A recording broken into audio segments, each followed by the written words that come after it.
Saúde os irmãos com a paz do Senhor.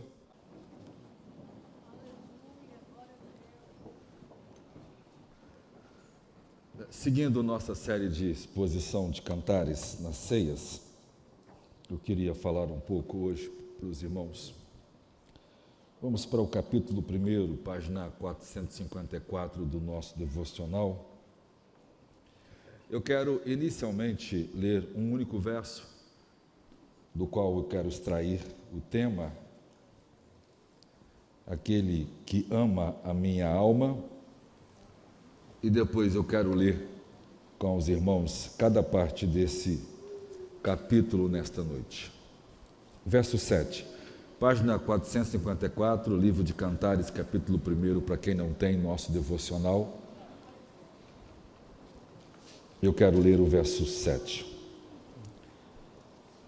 O texto diz assim: diz-me, ó tu, a quem ama a minha alma, onde apacentas o teu rebanho, onde o fazes descansar ao meio-dia? Pois por que razão seria eu como a que anda errante junto aos rebanhos dos teus companheiros? Eu queria que você curvasse sua fronte mais uma vez e vamos orar. Senhor, ajuda-nos e opera uma obra em nós nesta noite, por meio do seu Espírito. Que a tua palavra tenha livre curso entre nós nesta noite. E opera, Senhor, as tuas grandes obras, no nome de Jesus. Amém. Aquele que ama a minha alma. O livro de Cantares é uma versão antiga daquilo que o cinema configurou como a Cinderela. O autor que escreve esse romance escreve no contexto do final do século XVI, e ele escreve no contexto cristão, porque ele era um cristão. A linguagem por trás é uma linguagem tirada da visão cristã, que influenciou profundamente o mundo ocidental. Nesse livro, essa moça tem o pai morto. Parece-me que o pai dela era uma das pessoas que fazia parte da guarda de Salomão, a quem ele deu para cuidar de uma vinha. Esse homem havia morrido, e talvez fique a sua mãe ou a sua madrasta cuidando de uma irmã mais nova dela e 2 irmãos. Esses 2 irmãos tratam ela como se fosse uma serviçal, e ela é maltratada por eles. Um dia Salomão sai à caça, e enquanto ele está descansando ao meio-dia, ele a encontra, e ela o confunde como se ele fosse um simples pastor de ovelhas, e ele não se identifica, conversa com ela, e eles se atraem, ali nasce um grande amor, e ela começa a alimentar por ele um sentimento. Um tempo depois ele aparece, e quando aparece com toda a sua glória, e ela então descobre que ele é o grande Salomão, o maior imperador daquela época. E aqui, esse livro é o resumo, por assim dizer, do amor de Salomão por essa menina. Embora a gente tenha várias vertentes, esse é um dos livros de maior vertentes interpretativas de todas as escrituras.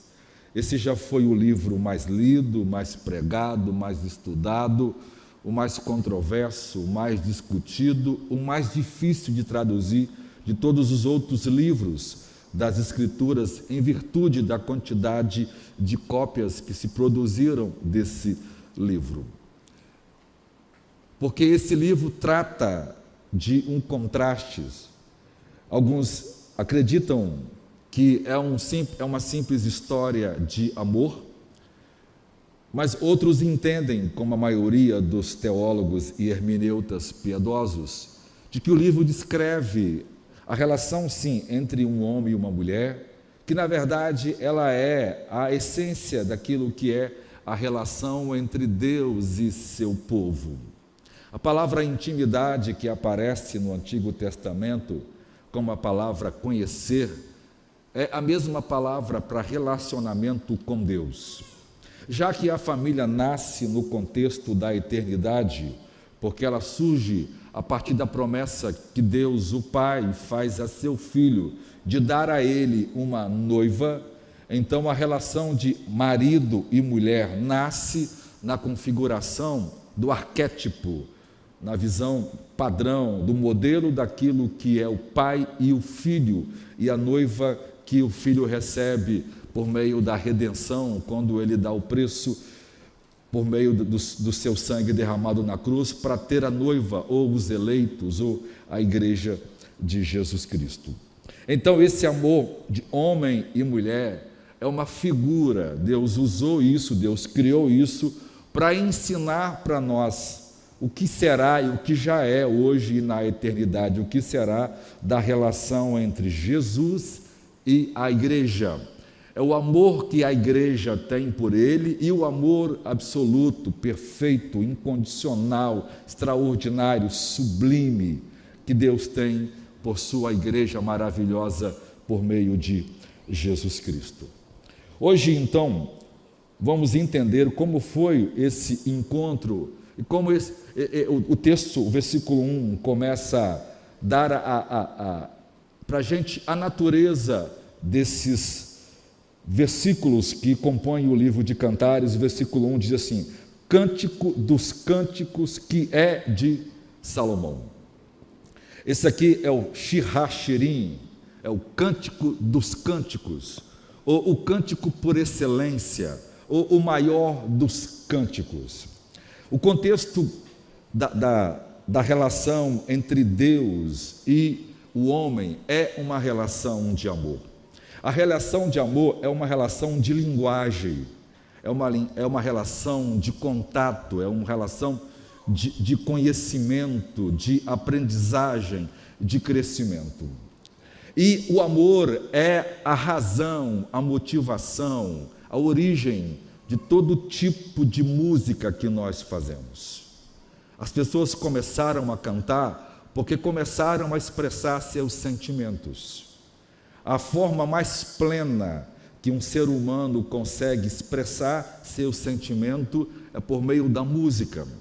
E esta música aqui expressa profundamente, ela é sublime porque ela conta a história do maior de todos os amores, do amor de Deus, amando sua igreja, amando o seu povo Israel, a igreja do Antigo Testamento. E nesse contexto de adoração, a música por isso tem a importância que tem. Nós estávamos aqui agora cantando algumas músicas e veja,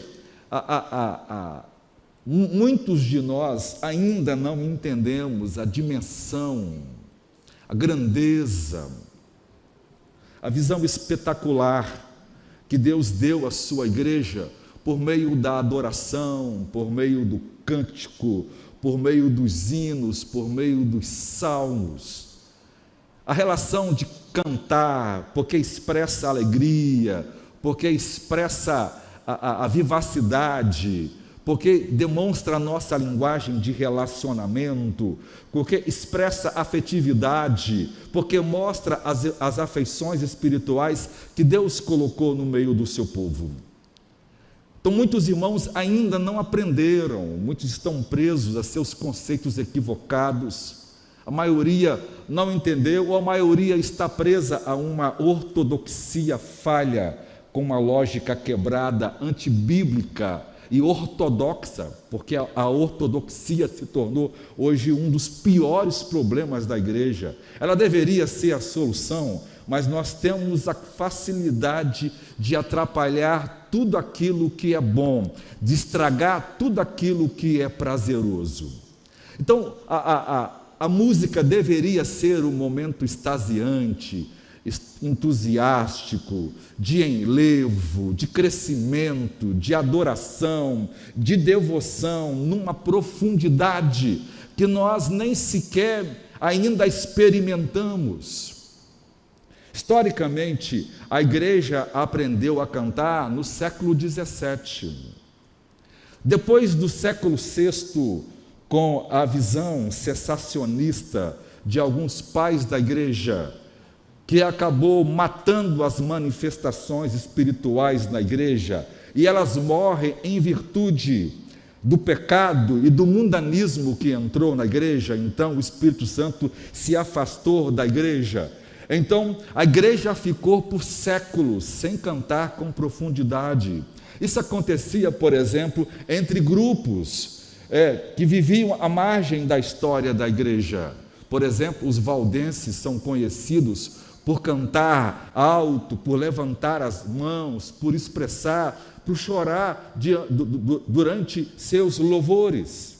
Os quaques, os chamados tremedores, desenvolveram a mesma estrutura de adoração. Wesley ficou admirado quando ele viu, ele não tinha conhecido aquilo, porque isso não existia na igreja oficial da Inglaterra, que era a igreja anglicana, um tipo de adoração que os moravianos, quando ele conheceu aquele povo cantando, e viu eles cantando no navio de volta da América para a Inglaterra, e os viu cantando. Ele estava lá, ele já era pastor, ele foi pregar uma série de sermões na Geórgia, ele morou um tempo na Geórgia. Esse é meu assunto, inclusive, da quarta que vem, da exposição sobre isso. Mas veja, e ele volta cheio de medo, porque estava no meio de uma tempestade, mas ele vê a confiança dos moravianos, cantando, se movimentando, os jovens, as crianças, os escravos cantando no meio deles, era uma coisa inédita para ele nunca tinha visto aquilo, e aquela coisa graciosa, aquele mover de cântico, de entrega, chamou a atenção dele, e ele quis conhecer. A partir da sua relação com os moravianos, eles conheceram um grande mover de Deus. A partir dali, os metodistas são conhecidos como cantar efusivamente, cantar com alegria, e principalmente no grupo chamados Hollanders, ou do movimento de santidade, a música, o louvor, era de forma muito maravilhosa. Mas nada se compara com a Rua Azusa. Quando o Espírito Santo desceu sobre aquele povo, os registros dizem que pareciam anjos cantando, um barracão ouvindo a voz da igreja cantando com uma alegria até então nunca vista por aquelas pessoas. Nenhum religioso havia experimentado um cantar extasiante, com alegria, com graça, com o poder e com a manifestação da glória de Deus. A grande beleza do Espírito é levar a igreja a adorar a Deus, e adorar com alegria, com devoção, com quebrantamento e com muita, muita celebração. O arminianismo só se tornou, aliás, por várias razões, uma teologia dominante por uma questão muito... O Piper disse, ele diz, nós pregamos a chamada teologia da alegria, mas ele diz, historicamente, nossos doutrinadores eram frios, insensíveis, ranzinzas, cri-cri. Então, a alegria nunca se compatibilizou com o calvinismo, mas a alegria se tornou a marca do arminianismo. Eram crentes alegres, para cima, felizes, eram crentes que amavam cantar, que amavam ler as escrituras, embora também a outra parte, mas a alegria se tornou essa característica, esse mover extraordinário do Espírito por meio das escrituras. Então o livro de Cantares começa, Cântico dos Cânticos. O Espírito Santo está levando a igreja a entender a dimensão da adoração, a dimensão do relacionamento com Deus, a dimensão de experimentar a maravilhosa graça de Deus por meio da adoração, através da música. Essa é uma coisa tão extraordinária, irmãos, que o céu canta. Que o céu canta antes da música ser aprendida na terra, e o céu continuará cantando. Às vezes eu vejo no louvor as pessoas quietas, de bocas fechadas. Eu me pergunto, será que elas não amam a Deus? Será que elas não têm motivo para cantar? Ou porque elas estão sentadas, ou em pé, ou caladas, porque elas não gostaram do estilo da música? Veja, a pessoa está tão equivocada e tão perdida em si mesma, tão sem noção, que nem a adoração ela é motivada. Por quê? Porque ela está cheia de si mesma e ela não consegue se esvaziar para receber a graça da celebração, da alegria do povo de Deus, de se reunir e experimentar as manifestações de Deus. Agora veja o versículo 2. O versículo começa a falar dessa maravilhosa intimidade com Deus. Ele fala assim: beije-me ele com os beijos da sua boca. Veja, o beijo, tanto na cultura antiga, mais lá, menos cá, mas também é aqui, o beijo é uma das linguagens mais afetuosas que nós conhecemos. Eu tenho hábito de beijar meus sobrinhos, às vezes eu fico com vergonha, né? Os meninos, está lá o Caio, o Alan, grandão, todo tamanho, eu vou beijar ele, fico com vergonha de abaixar o rosto, né? Coisa de menino, né? Mas isso mostra afetividade. Eu e meu irmão nos vemos, nós nos beijamos, porque isso mostra afetividade. Essa era uma prática muito comum nos tempos antigos. Há inclusive um texto bíblico sobre os cristãos: saudai-vos uns aos outros com ósculos santos, que era um beijo. Hoje nós substituímos isso pelo aperto de mão, pelo abraço, pelo Pai do Senhor. Beleza, isso é válido. Mas o beijo tem uma característica muito interessante. Ele expressa intimidade. O beijo é o início, é o portal, é a entrada magnífica da intimidade. Não existe vida íntima entre marido e mulher sem relacionamento de beijos. E aqui ela fala: beije-me tu com os beijos da tua boca. Ela está expressando exatamente o tipo de intimidade que ela quer ter com o amado dela. E quanto mais um casal se ama, mais ele beija. Quanto menos ama, menos ele beija. Hoje, a maioria dos casais tem uma relação íntima sem beijos. Isso pode ser prostituição, isso pode ser qualquer outro tipo de relação, mas isso nunca foi intimidade. Por quê? Porque é quando beijamos é que nós demonstramos nossa devoção, nosso desejo ardente. Parece-me que os namorados se beijam e depois que se casam nunca mais se beijam. Deveria, e eu tenho dito aos meus jovens, guardem o beijo para o casamento. Vocês vão poder beijar a vida inteira, porque lá o diabo vai fazer tudo para que você perca a intimidade. Aqui essa mulher está desejando do seu amado intimidade com ele. A relação entre a igreja e Jesus Cristo é uma relação de profunda intimidade. Ela deseja receber de Jesus sua suave atenção, o seu carinho, o seu amor glorioso. Ela quer ser impulsionada, ela quer ser ativada, ela quer ser acionada por esse sentimento gracioso que a atrai assim. Ela diz que, porque melhor é o teu amor do que o vinho. O vinho simboliza a alegria. E melhor é o amor de Jesus. Melhor é o evangelho do que os prazeres do mundo, do que os prazeres da sexualidade pecaminosa, do que os prazeres da riqueza.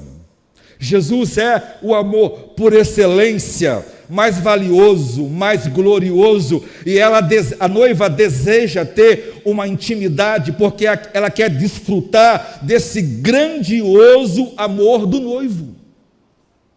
O versículo 3, ela diz: suave é o aroma dos teus ungüentos. E o amado é alguém perfumado, é alguém agradável, é alguém desejável.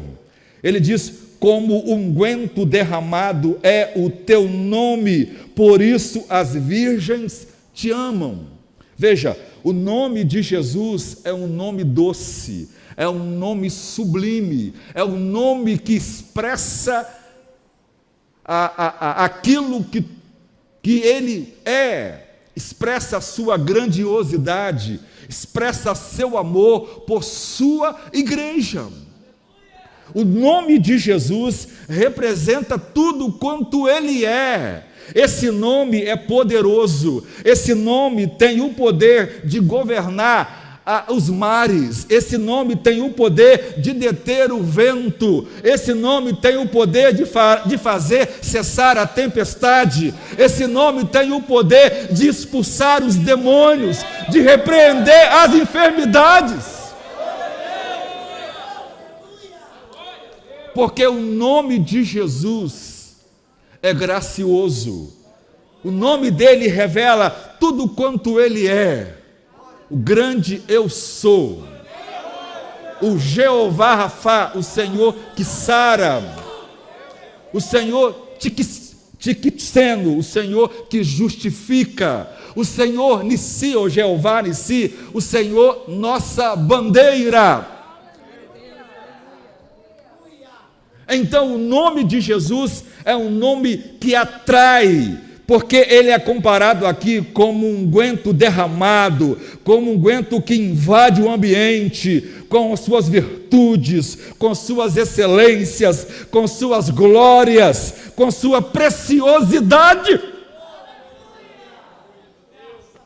Por isso, as virgens, a igreja, ama o nome de Jesus. Esse nome é desejado, esse nome é amado, esse nome é respeitado, esse nome é adorado, esse nome é cantado, esse nome é orado, esse nome não sai da boca das virgens da igreja que ama, que adora, que glorifica esse Deus glorioso. O verso 4, então, ela começa a dizer assim: atrai-me tu, ou leva-me tu, porque correremos após ti. Ela está ansiosa por aumentar essa intimidade, ela está disposta, ansiosa por esse encontro mais íntimo. E continua: o rei me introduziu nas suas câmeras, e em ti nos regozijamos e nos alegramos.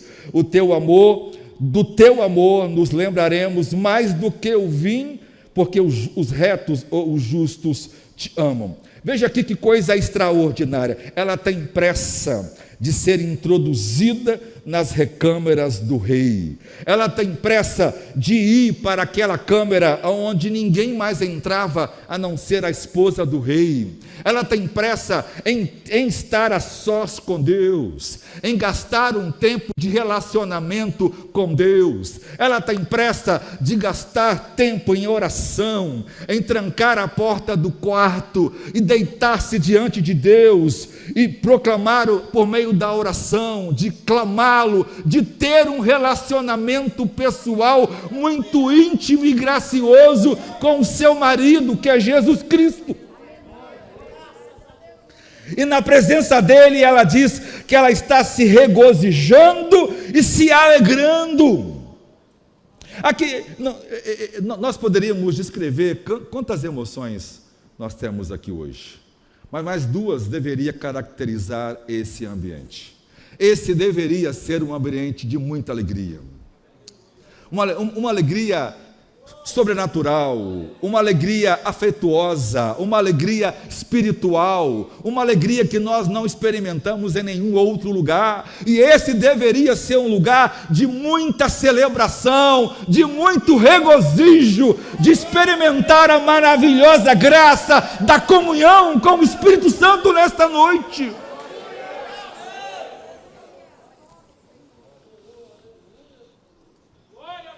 E ela diz: do teu amor nos lembramos, ou seja, a memória daquilo que Cristo fez por nós. Hoje nós vamos trazer a memória da sua morte, da sua ressurreição dos mortos. Nós estamos nos lembrando de que Ele nos amou, de que Ele nos chamou quando nós ainda éramos pecadores. A lembrança do que Ele fez por nós, por meio de hoje a Santa Ceia, do vinho que simboliza seu sangue, que foi derramado na cruz por nós, do pão que simboliza o seu corpo, que foi rasgado na cruz Jesus por nós.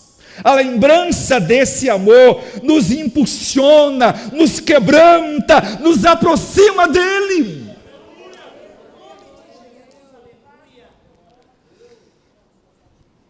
E quando ela está diante dele, que ela o percebe, que ela o vê em sua intimidade, que ela o reconhece, que ela aceita por ele, e na hora em que ela está desfrutando de tudo que ela desejou, que ela almejou, de repente, ela cai numa depressão profunda.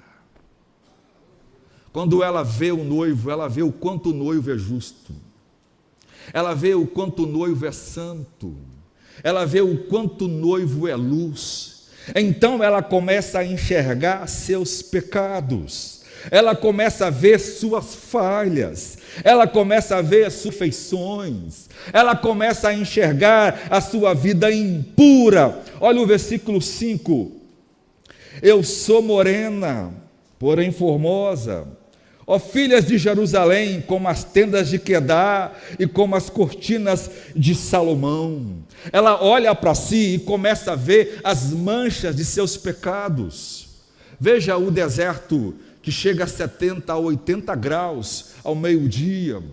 Por isso os beduínos que viajam, eles fazem tendas e o sol bate por cima daquelas peles de animais, aquilo fica todo enrugado, feio. Qualquer pessoa que trabalha no sol o tempo todo, a pele começa a ficar enrugada, envelhecida, e ela começa a ver seus defeitos, ela começa a ver suas limitações, ela começa a ver sua debilidade. Ao invés dela desfrutar daquele momento de amores, de celebração, de alegria, ela cai num vazio existencial. Eu não mereço isso aqui. Olha as minhas imperfeições. Ela olha para si, ela não se acha bela, ela não se acha apresentável, ela começa a se sentir inferior. Isso deveria acontecer com todos nós. Esse é o processo da chamada convicção de pecados. À proporção que nós crescemos em comunhão com Deus, nós conseguimos olhar para nós e vermos o quão pecadores nós somos. Veja Isaías, ele consegue ver o Senhor sentado sobre o seu alto e sublime trono. E quando ele vê Deus, ao invés dele ficar maravilhado, ele fala: ai de mim que sou pecador e habito no meio de um povo de impuros lábios. Ele vê a sua insignificância, ele vê os seus pecados, ele vê suas manchas. Esse é o processo mais importante, deveria ser nossa condição. Ela disse: não olhe para mim por eu ser morena, porque o sol me queimou. E ela vai começar a dizer o porquê que ela traz tantas feridas na alma. Eu dei aula para os jovens hoje de manhã, e aí a aula foi boa, galera? A aula foi boa demais. Nós temos mais de 50 jovens, só tinha 20 presentes. E aí, uma pessoa assim, muito agradável, que eu amo demais: pastor, eu amei a sua aula. Sabe que hora que ela entrou para ver minha aula? 9h50, a aula acaba 10 horas. Mas veja, eu disse aos jovens hoje: ninguém de nós, irmãos, é sarado. Ninguém de nós nasceu numa família perfeita. Ninguém de nós tiveram pais perfeitos. Todos nós precisamos de cura em alguma área da nossa vida. Todos nós precisamos entender que nós tivemos perdas significativas e que isso influenciou-nos. Então ela começa a abrir o coração e ela começa a mostrar as farpas do coração dela. O problema foi os 2 filhos da minha mãe, meus meio-irmãos, meus falsos-irmãos, que me obrigaram a trabalhar na vinha deles. E enquanto eu trabalhava na vinha deles, eu não pude cuidar da minha própria vinha. Porque é exatamente isso, irmãos, que é o inimigo do arrependimento. É quando eu deixo de olhar para os meus pecados para poder olhar para os pecados dos outros. A gente é extremamente severo com os erros dos outros, mas somos complacentes com os nossos erros. O marido sempre acha que o problema dele não ter um casamento feliz é porque a mulher dele não contribui para isso. A mulher sempre acha que o marido é culpado de tudo que ela vive. Os filhos sempre acham que eles vivem a miséria que vivem porque o pai não amou como deveria amar. Ou seja, as pessoas estão o tempo todo cuidando da vinha dos outros e não tem tempo de cuidar da sua própria vinha. Nós passamos a vida inteira e morremos, e quando morremos nós olhamos para trás, a gente viu que nós não cuidamos em nada na nossa vinha, mas nós passamos a vida inteira cuidando da vinha dos outros.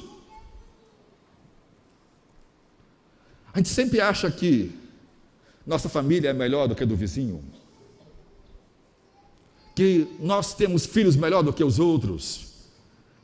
Tem hora que eu fico impressionado com alguns pais que estão tapados que são. Pastor, meus filhos não fazem isso não. Dá vontade de rir, porque fazem, porque são crianças e são pecadores. Essa mulher aqui está dizendo, olha, eu cuidei da vinha dos outros. Quanta gente, irmãos, está tendo problema porque assumiu a vida dos outros. Assumiu a vida dos outros, ao invés de cuidar de si mesma, foi cuidar da vinha dos outros, ao invés de cuidar da sua família, foi cuidar da família dos outros, ao invés de cuidar do seu marido, foi cuidar de outras coisas.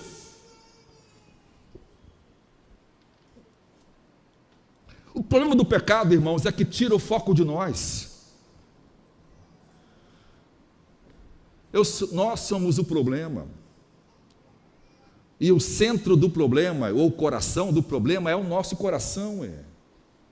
Você pode mudar de igreja, você vai ter o mesmo problema, porque você está levando o problema com você. O problema é você. Um casamento acaba não é porque o marido fez, ou é porque nós erramos. E enquanto a gente gasta tempo cuidando dos outros, se importando com os outros, ficando chateado, triste com o marido, com o filho, com a igreja, com o amigo, com o patrão, ficando enjoado, olha para você e veja que você não é perfeito, que você tem marcas, queimaduras da vida, traumas que precisam ser sarados e mudados por meio do Evangelho. Você precisa investir na sua vinha, no negócio da sua alma, se derramar diante de Deus. Escute-me. O tempo que você não gasta em comunhão nas recâmeras com o Rei é um tempo perdido e só vai lhe trazer dor. O único tempo que vai lhe ser válido e que você não vai perder é o tempo que você se gasta se relacionando com Jesus, desfrutando do seu amor, desfrutando da sua presença maravilhosa, vivendo um evangelho que impacta aonde você vive, porque esse relacionamento vai fazer você olhar e ver eu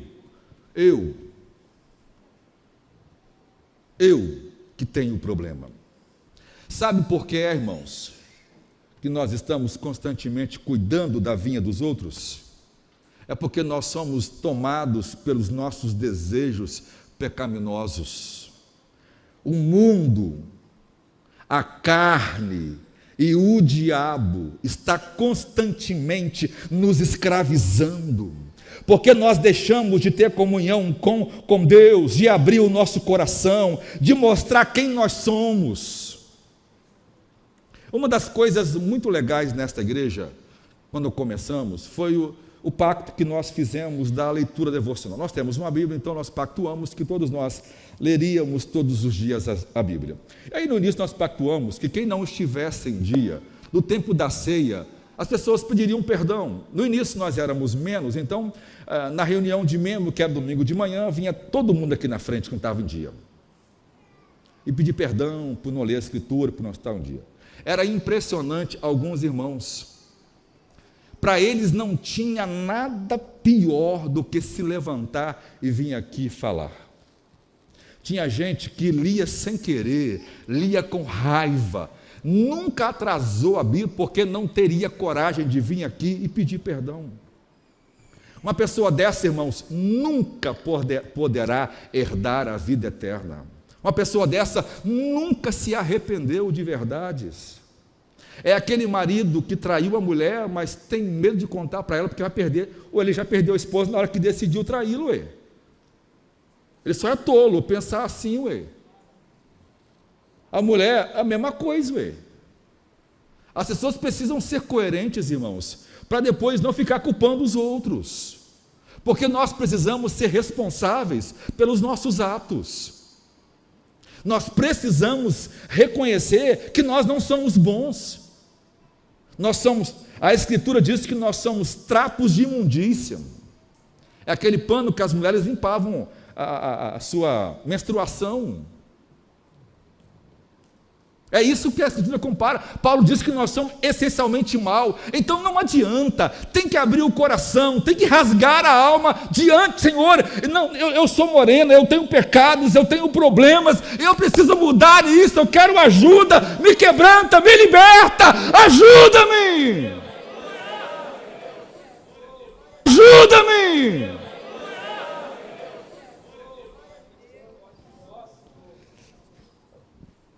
E aí o versículo 7, há uma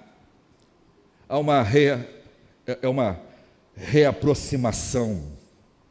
Diz-me, ó tu que ama, agora é a noiva que vai atrás do noivo. Inicialmente foi o noivo que foi atrás, mas agora é o noivo que espera ela reagir. Diga-me tu que ama minha alma, onde apacentas o teu rebanho, onde o fazes descansar ao meio-dia. Agora ela quer saber aonde o seu amado está, ela não quer perdê-lo mais, ela não quer se afastar. Depois que ela confessou seus pecados, depois que ela reconheceu suas manchas pretas, escuras, depois que ela mostrou que ela não era boazinha, depois que ele conheceu suas feiuras, e que ela viu que ele o amou, que ela o amou, que ele a amou, mesmo com suas debilidades. Eu não quero perder mais a ti. Onde é que você está? Aonde você apacenta o seu rebanho ao meio-dia? O meio-dia é o sol mais quente daquela região. Quem mora em países como a Arábia Saudita, Israel, o horário em que a rua está vazia é meio-dia. Chega a 70 ou mais graus, de tão quente que é aquela região. E normalmente os pastores pegam as ovelhas ao meio-dia e tiram elas do sol e colocam na sombra. É a hora em que elas vão dormir, descansar. E quando o sol passa, elas voltam outra vez. E ela quer saber aonde é que ele pastoreia, aonde ele traz descanso, aonde ele traz alívio para a alma dela, aonde ela pode encontrar libertação, aonde ela pode se livrar dessa quentura do mundo.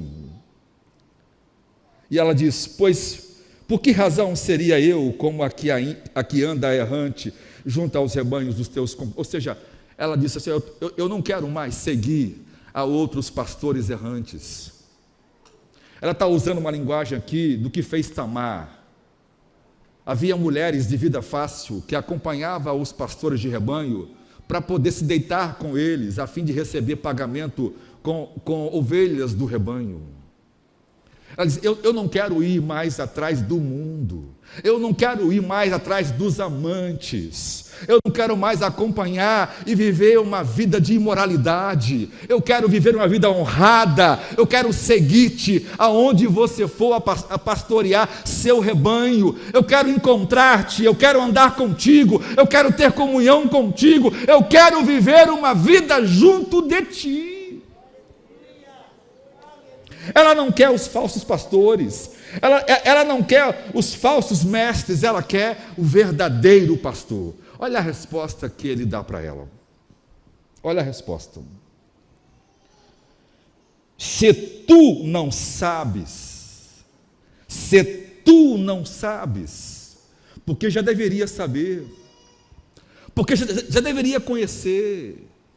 Se tu não sabes, ó mais bela das mulheres, a Cinderela de Jesus aqui, ó mais formosa entre as mulheres.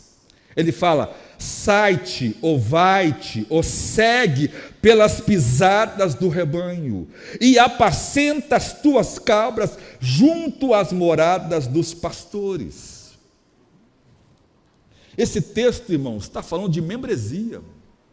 Jesus está dizendo para ela: acompanha o meu rebanho, anda pelas pisaduras, pelas regras, pelos mandamentos da palavra de Deus. Esteja acampada aonde está acampado o meu povo, esteja junto dos meus pastores, viva uma vida de comunhão com a igreja local, desfrute do aprendizado da palavra de Deus, seja pastoreada, alimentada, aliviada, ajudada.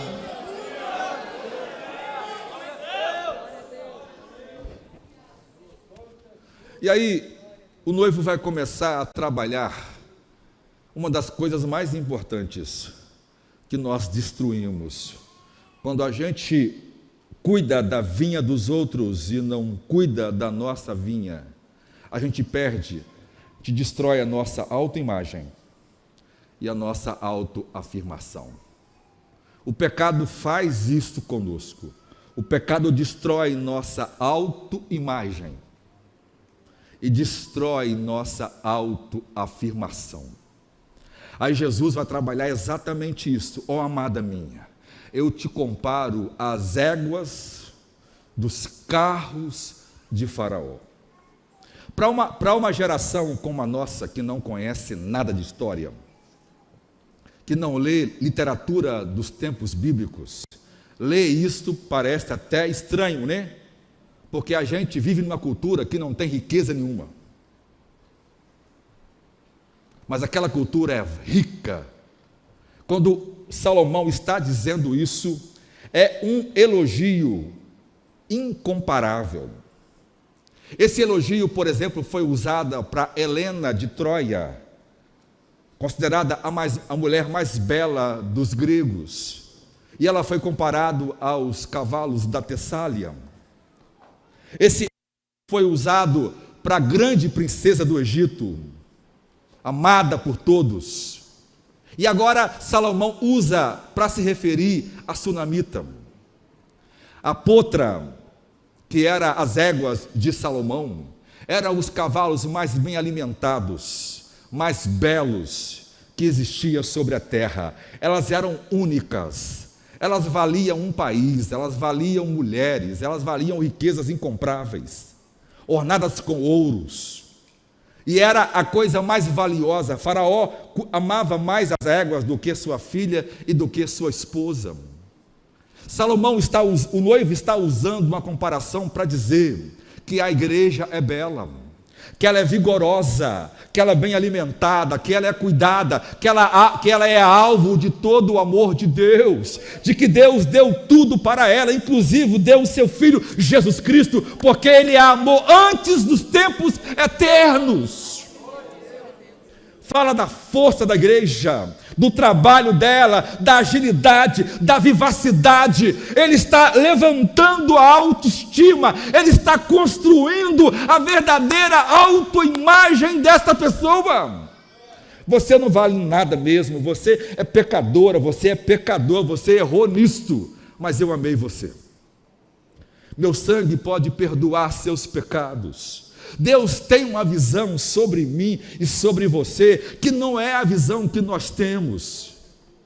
Infelizmente, irmãos, a nossa noção de estética é uma noção de estética mundana, diabólica, hollywoodiana. Então nós erramos quando dizemos que uma coisa é bela. porque nós estamos valorizando aquilo que não tem valor nenhum. Alguém já contou uma história de um ladrão que entrou numa loja de joias e foi lá, ao invés de roubar, ele trocou as etiquetas. A esmeralda, que valia não sei quantos milhões de dólares, ele colocou o valor de uma pulseirinha de bijuteria que valia 5 ou 6 dólares. Uma coroa grande, um relógio de safira, que valia mais de 30 mil dólares, ele colocou 2 dólares. No outro dia, quando as pessoas chegaram para comprar, e que foram comprar bijuterias, disse, mas essa pulseira não vale 30 mil dólares.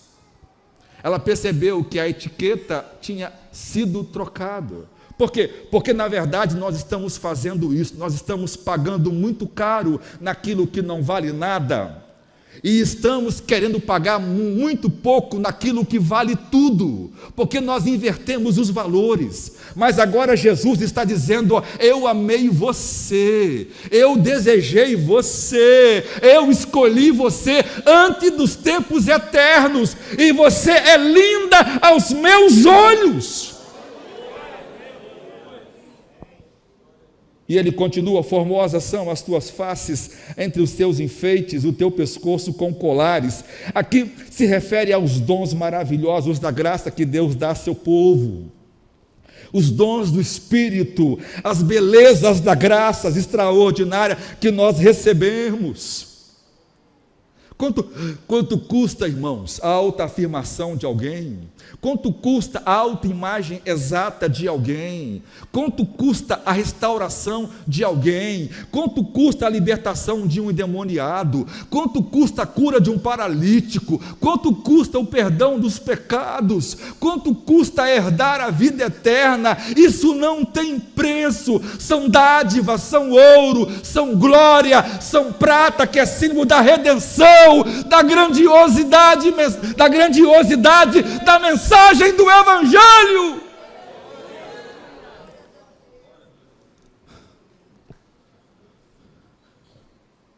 Pergunta às irmãs que estão aqui, que eram estéreis e foram curadas, quanto custa? Irmãs que venderam carro, venderam lote, casa, fizeram um tratamento, mas não tiveram filhos, mas confiando na maravilhosa graça do Senhor Jesus Cristo, que é o noivo poderoso, foram curadas, foram saradas. Quantos casamentos aqui estavam acabando, mas o poder do Espírito Santo mudou o coração da esposa, mudou o coração do marido, e hoje são felizes. Quanto custa a restauração de uma alma? Custa o sangue de Jesus vertido na cruz do Calvário. Esses são os dons que enriquece, que cura, que liberta, que transforma o homem. O versículo 11 também descreve isso. Agora do 12 ao 17 está estabilizada, madura essa relação entre a igreja e Jesus Cristo.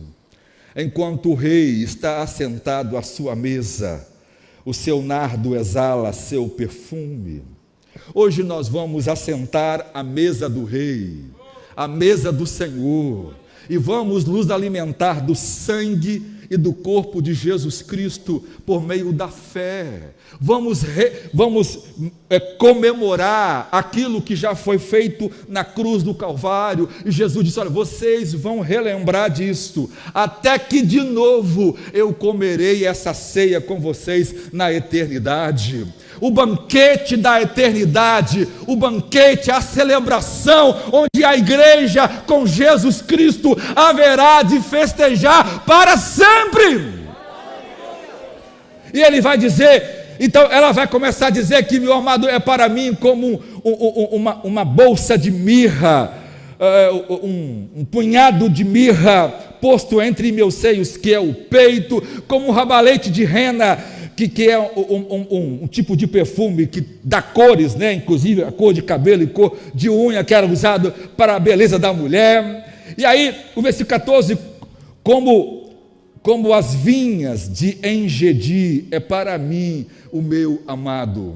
Engedi era um oásis que havia no meio do deserto, e era uma terra fértil, que dava uvas gigantes, havia águas frescas, e ela está comparando o seu amado àquele que sacia a sua alma. Agora ela não é mais tentada pelo mundo, agora ela conhece a Jesus Cristo, ela está firmado nele, e ele é tudo para ela.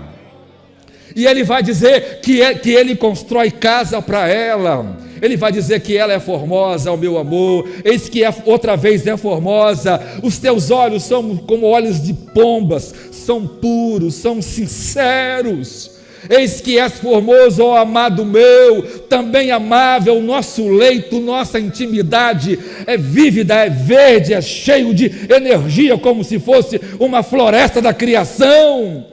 E o 17, as traves da nossa casa são de cedro e as nossas varandas de ciprestes. Ou seja, Jesus estabeleceu uma casa firme para esta noiva morar, que não será abalada, as promessas firmes que serão cumpridas por meio de Jesus Cristo. Então escute-me, você foi salvo para experimentar uma vida abundante, superlativa. Você não foi salvo para viver um fracasso no casamento, para viver um fracasso que você está vivendo, porque são frutos de pecados, frutos de comportamentos errados. Você não foi salvo para ser infeliz, você foi salvo para experimentar a graça maravilhosa do relacionamento com Jesus Cristo. Eu quero te convidar para ficar de pé.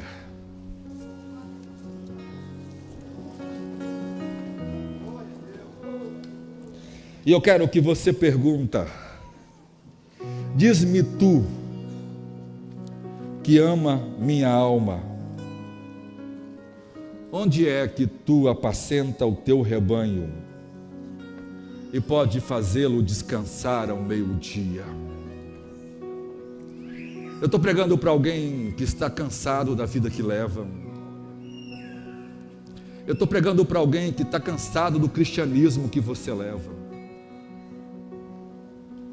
Estou pregando para alguém que erroneamente assumiu a vida dos outros, e isto custou sua liberdade, isso custou sua alegria. Eu quero te convidar nesta noite a pedir àquele que ama a sua alma para trazer liberdade para a sua vida, para curar as suas feridas nesta noite. Eu queria pedir que você fechasse os seus olhos e clamasse: Senhor, tu que ama a minha alma, traz alívio ao meu sofrimento.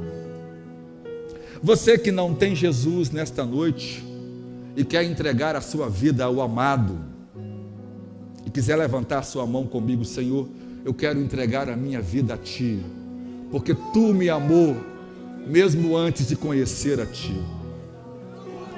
Você que está desviado, quer voltar para Jesus, o amado está te esperando, para você voltar a ter comunhão de volta, e quiser vir aqui à frente, venha, em nome de Jesus.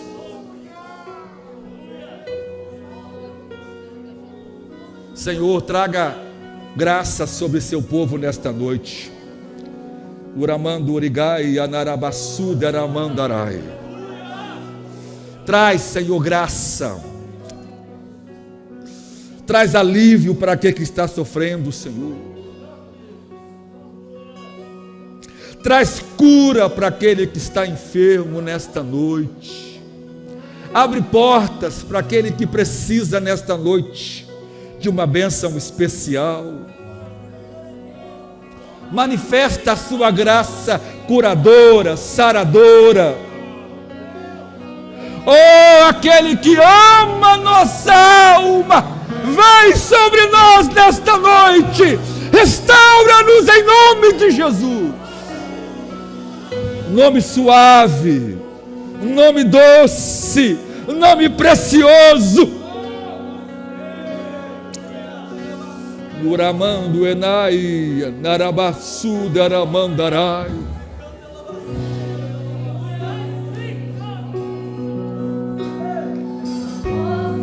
Abra seu coração nesta noite, abra.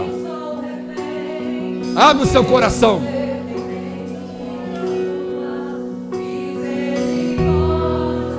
Cante, cante, cante.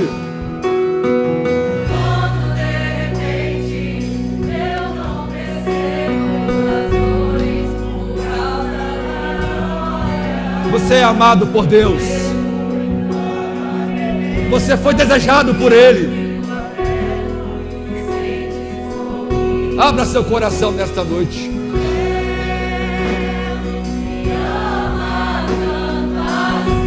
Aleluia! Vem, Senhor, vem, Senhor. Porque o Senhor nos ama. No nome de Jesus, no nome de Jesus.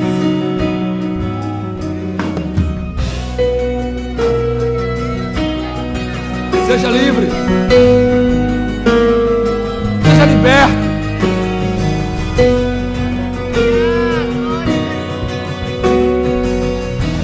Experimente esse amor. Experimente esse amor.